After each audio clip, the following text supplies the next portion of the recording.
Joining me here on the Rich Eisen Show is one of the faces of the brilliant Good Morning Football and also Fox Sports. And he's got a mock draft that's all over NFL Network and the media group. Good to see you, Peter Schrager. How are you, sir?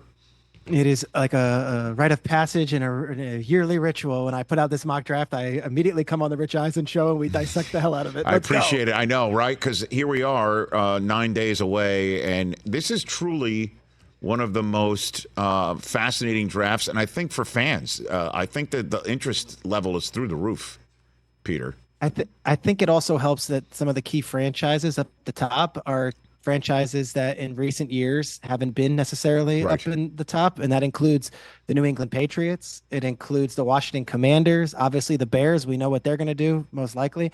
But you've got two different Bears picks. You've got a Jets pick at 10. Like, these are very, very passionate, vocal fan bases. When in truth, in recent years, it's been Carolina, it's been Jacksonville. These are blue blood, crown jewel type franchises all at the top of the draft, vying for probably the same players. All right, and you know the Giants are crucial in your mock draft, but we'll bury that lead for a second and get straight to the decision we're all wondering about: the Commanders, about who they're going to take from the draft pool not named Caleb Williams. They're going to have that choice in about 9 days from now, and you say they're going to take, fill in that blank for everybody, Peter? I've got Jaden Daniels, the quarterback out of LSU, the Heisman Trophy winner. I know they really liked meeting with May and McCarthy as well. Obviously, you look at all those quarterbacks, they bring different things to the table. At the end of the day, I think they are going quarterback. They've got 6 picks in the top 100, so they're going to totally, beef up their team in this draft process in the first 3 days. Very close with Cliff Kingsbury. I will tell you, he has not told me here is the pick, Right. but just from a lot of intel around the league and from inside that building, I want to say I feel confident saying Daniels over May at this point, 9 days out. Well, I mean, because the evaluators that I've been chit-chatting with right here from this seat, a lot of them say May because of the system that he ran in North Carolina is similar to what Kingsbury does.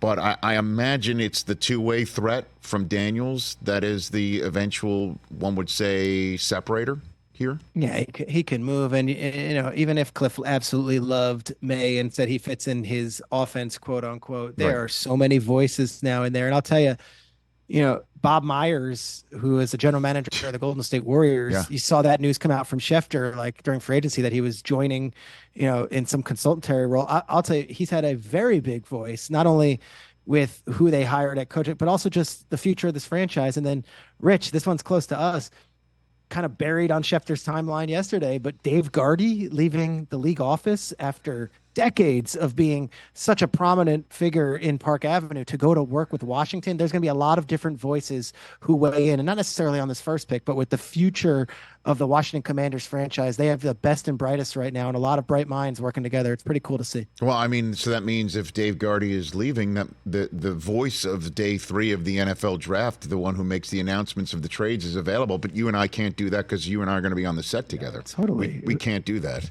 All right. So Who gets that gig? We should have a poll on that. That's Peter. real deep cut NFL draft. Peter, stop. You know Scott Hansen wants it. You know it deep down, and you know he's going to right. take it. It's Scott Hansen's world we're paying rent in right now. So You're absolutely right. oh my Yep. God, he honestly he might slice the back of our hamstrings like Caddyshack. Like Carl Spackler said you could do. Just boop, and he'll just take it. He'll Totally. take that gig. With the 134th pick, there has been a trade. That's Yeah, I right. can see it. You're right. Oh yeah. The 100 boxes. Hey, listen, Peter. So then it's Drake May as the New England Patriots, right? Because I know again, Yeah. we're suddenly we're inching our way to the big news from your mock draft or the I guess splashiest piece of information that you may be plugging in here. But so you think New England does go ahead and take Drake May off the board? Third overall. They spent a lot of time with Daniels, May, and over the past 48 hours, they've had McCarthy in the building. I'll tell you this. They went to Davio's, which is an Italian steakhouse in Patriot Place, and they took out Drake May a couple weeks back, and he dazzled at them. Look, he's 21 years old. He can throw the ball a country mile. He comes from a great basketball family. We could do the whole profile if you want. I also think he's a great dude and like a leader and one of those types that if you don't get Jaden Daniels, you could say, all right, we're fine with Drake May. And if you're the Patriots, they have a lot of holes, yes, but you don't expect to be at the number 3, 2, or 1 overall pick. This guy can play quarterback. This guy can be your franchise guy. And they traded Mac Jones away. There's obviously a void there. Maybe Brissett start the season, but I think Drake May, they'd be very happy with Drake May at 3rd overall. I agree, and also you could say the Patriots are fortunate that there is a top flight quarterback available when you do pick number 3 overall. I understand that you go with a quarterback if one's available when you're choosing that high in the draft, but it is rare to see somebody that everyone would consider, if this was another draft, could be number 1 overall sitting there at 3. And Bob Kraft basically said at the owners meeting, hey, I'm staying out of it, but I think a young kid at the quarterback spot would look pretty good, is essentially what I'm paraphrasing, 21 years old, 6'4", can throw. I think it makes a lot of sense, which leads to number 4. Okay, so let's get to that. So you think at number 4, what's going to happen when that hits? All right, I'm going to say this right now, 9 days out. I think Minnesota is very interested in trading up. I've heard from others around the league that is almost common knowledge right now. They've got 2 first-round picks. They've got more future firsts than anybody. They're loaded with picks and ammo, except they're all the way back at 11. The New York Giants are at 6. They can make a trade with Arizona, and Arizona can still get one of the top wide receivers, which would be Harrison, Odunze, or Nabers. If they go back all the way to 11 and trade with the Minnesota Vikings, those guys aren't on the board anymore. So to me, the Giants, they make an offer. They offer their 6th overall pick. They offer either a future first or they offer a 2nd and a 3rd, however you want to do it. And Joe Shane and the Giants go and get a quarterback that this group selected, that this group drafted. And yes, they gave a quarterback $80 million a year ago that they didn't select, but they can get out of that contract in this year. I could tell you the Giants have done so much work on these quarterbacks that has been maybe a little underreported. I would not be surprised if New York jumped up just 2 spots and they got J.J. McCarthy, and away we go. Okay, and away we go. And how do you see that playing out? Because they got Drew Lock, and we know that Daniel Jones is still going to be a Giant this year based on his contract. You just said the words that they can get out of it after this year, and he is coming back from a knee injury, and he will be made available at some point during the playing season. But then there's J.J. McCarthy right there. How do you see this all playing out in a New York City market that would go nuts if something like this happens? Isn't this crazy? I'm picturing the New York Post headlines the next morning, and it's just one of those deals where, okay, we've got 3 young quarterbacks now. Obviously, Daniel Jones would be in the catbird seat as the number 1, and Locke would be the 2. And then let's see how McCarthy does. Rich, I remember being in Seattle for training camp in 2011 where it was the late Travaris Jackson and Matt Flynn had just signed a major deal. And it was just like, well, Russell Wilson's the best quarterback in camp. He's going to start week 1. And everyone was like, we can't deny that. It's one of those deals where let's let them all compete. Obviously, it's Jones's job to lose, but at some point, McCarthy is going to get a look if they draft him 4th overall. Okay, so let's just say this happens draft night and the buzz finally leaves the draft room in Detroit after J.J. McCarthy is named a New York Giant. Peter Schrager here on the Rich Eisen Show with a mock draft. So in this you can't make it up world, right? In this you can't make it up sport, in the event of the NFL that is in the non-playing season, the most you can't make it up event they have, you're saying J.J. McCarthy getting taken off the board at 4, being traded up 4 to go take off the board, allows Jim Harbaugh, his spirit animal national champion coach from Michigan, to take Ohio State's Marvin Harrison Jr. That's what you're saying the football gods are potentially cooking up for us, Peter Schrager. Aren't they hilarious? Isn't that how they can do it? Yeah, and I don't think they would pass on him. I know a lot of people are saying that that's a trade back possibility, that the Chargers and Joe Ortiz, their new GM with Harbaugh, would be looking to trade back a little bit, maybe pick up some ammunition. I think that's if McCarthy is still on the board. They might be able to help pick and place where he ends up, whether it be Minnesota or Denver or even the Giants moving up 1 spot. But I think they stay put if McCarthy goes 4, which is how I have it, and they take Marvin Harrison Jr. And if anybody knows the Ohio State wide receiver and what he can do, I think it's the guy who played him in the big game for several years. That's right. And the defensive coordinator he just hired from Michigan, and Jesse Minter, I mean, obviously he's probably pounding a table for something, a trade back and maybe Dallas Turner or who knows. But they did keep the two defensive linemen, Khalil Mack and Joey Bosa, and let both of their wide receivers go, one by trade, one by just letting them walk to the Jets. This makes complete and total sense, Peter, to just say, okay, Marvin Harrison Jr., meet Justin Herbert. Justin, that's Marvin, and go to work. I mean, that makes total sense, right? Let's go. I think so. And, I had one GM, I sent this to him, and he was like, yeah, but Greg Roman offenses, they don't really value the wide. You're overthinking it. Like, if Marvin Harrison's on the board at 5 and you have a need at wide receiver, take Marvin Harrison. And then next, Arizona would be at 6, based on the trade that you presume would happen between the Giants and Arizona. And then they would go Rome Odunze over Malik Nabers, in your opinion. Why do you think that? Either or, right? Like, what do you want? And in this case, I like a Odunze to go before Nabers in this scenario. But if you said Nabers went 6, I wouldn't bat an eye either. In this case, they're very different types of players, but also Odunze with Kyler. Like, I just feel like that's a good combination. And so many stories about Odunze, the guy, and this is nothing like Odunze versus Nabers, but you saw the stuff at the combine, how he stayed late to do the 3-cone drill. But I've heard from people at his pro day that he was the most, charismatic, upbeat teammate, leader, the whole thing. And he walks it, talks it. Like, as far as ranking the people in this draft, I've not heard a negative word on Rome Odunze, and there's not even a con to his game. So I think he would be a very solid pick. And if you're Arizona, all right, you're trading back a couple spots, but you can still get Odunze. I think that's a nice little win right there. Oh, sure. Absolutely. And then whatever the Giants would flip to Arizona to move up those 2 spots would be in their quiver for the rest of this draft and not future drafts. The host of the Season with Peter Schrager podcast, and also Good Morning Football, and also from Fox Sports, Peter Schrager walking us through his mock draft one by one in the top 10. Here on the Rich Eisen Show 9 days before the NFL draft in Detroit. So Joe Alt going to Tennessee and Dallas Turner going to Atlanta. I think that is a consensus for a lot of mock drafts for sure.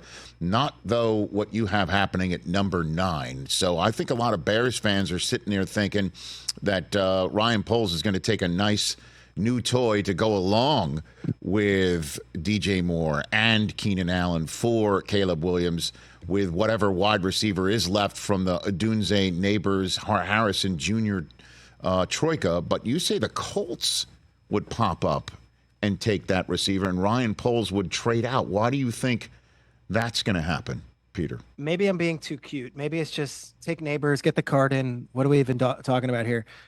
But with such a good offensive line, offensive tackle draft, and there's 5 guys that can go in any order, I feel like Chicago can still get one of those dudes. And, DJ, Move the Sticks, can go through all those players. But whether it's Watanu or it's Fuanga or it's J.C. Latham, there are so many of these guys that are all considered top dudes at the offensive tackle position that could play right away and could play multiple spots, that if I'm Chicago, and I know you took Wright last year in the first round, yes, Nabers is a lovely you've got DJ Moore, you've got Keenan Allen for this year, you've got some other young guys that you've acquired. Why not just give Caleb Williams one of those bookends and pick up maybe a future first-round pick or a second-round pick and add more and more talent? So to me, I'm getting a little cute here, but I don't think it's going to be as cut and dry as quarterback, wide receiver. We're set. I think that the Bears might look to beef up that offensive line just a little bit and give protection for Caleb Williams. And then Malik Nabers showing up in Indianapolis for, they signed Pittman, took the franchise tag off of him. We all know they got Alec Pierce sitting there, and they add Nabers for Anthony Richardson coming off the shoulder surgery with Jonathan Taylor back there. I mean, that's a nice move. Here's how I look at it, too. I look at what Tennessee did this offseason. They went on a spending spree and a free agent frenzy. Jacksonville brought in Eric Armstead and Gabe Davis, and they've been very active, of course. And then the Houston Texans might have the best offseason of all. The Colts, 10 players were re-signed from a team that missed the playoffs last year. They kind of kept on moving the ball along, but no big splash. This would be a move, and this would be one that would really activate the fan base and say, you know what? No, we're in this AFC South thing as well, which suddenly has become one of the most interesting divisions in the league after about a decade of being one of the least interesting in the league. And then rounding out the top 10, I saw you tweeted out on Monday that Brock Bowers is visiting the Jets. I don't know if you saw my response to your tweet, Peter. Yeah, saying essentially, is there any way the Jets could just keep him there? Is that legal? because Well, that's it. I mean, rip the knob off. And thankfully, I think you agree with the mock draft. Right? I think it's one of those deals where if they wanted to trade back, they can get something, or if they wanted to go offensive tackle, they can do that. But like, gosh, how many years do you expect to have Aaron Rodgers at quarterback? Bingo. How many years do you expect to have a chance to win the AFC East? There's a little small window here.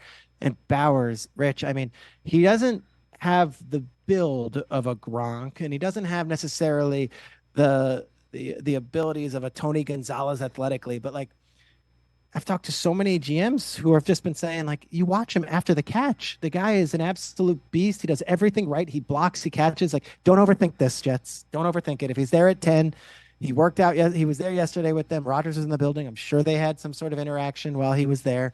Like, Brock Bowers to the Jets might sound boring at this point. A lot of Jets fans have seen that in mock drafts. I think it makes a lot of sense. Well, I mean, he's like, in terms of the ability to run away from people and yards after catch, he's got a Breece Hall-like ability at the tight end position. Yeah. I mean, that where he could score from anywhere. And, oh, my God, I would be very happy from the NFL draft set on NFL Network and 2 Thursdays from now. And the few minutes I have left with you, Peter, fascinatingly enough, in your mock, again, it's just a mock draft for all those scoring at home. That you don't have the Vikings trading up, you don't have the Broncos trading up, and you don't have the Raiders trading up, and they're all quarterback needy. You don't have any of them taking Bo Nix or Michael Penix off the board. As a matter of fact, you do have, however, Minnesota taking him off the board with their second first-round draft choice, sitting there at 23, and you do not have Michael Penix Jr. going in the first round. Why do you see that in your crystal ball for your mock, sir? I've talked to a lot of teams that love Penix as a kid and like him as I don't have a team that I don't see 11, 12, or 13 taking Penix. So I don't see Minnesota taking Penix. I don't see Denver at 12 taking Penix. And I don't see the Raiders at 13 taking Penix. Then you start going through it and it's like, which one of these teams is quarterback needy? Well, the Vikings have another bite at the apple at 23, and I gave them Bo Nix. So is it possible that someone trades back into the end of the first round and gets Michael Penix? Sure. Is it possible that Minnesota says, screw it, we love him at 11, we're taking him? Sure. This is a mock draft, but it's not as clean and simple as, all right, team takes Penix, go. I didn't have a place for him here. And maybe in my next mock draft, which will be the morning of the draft, I've got him going as high as 11 to the Vikings.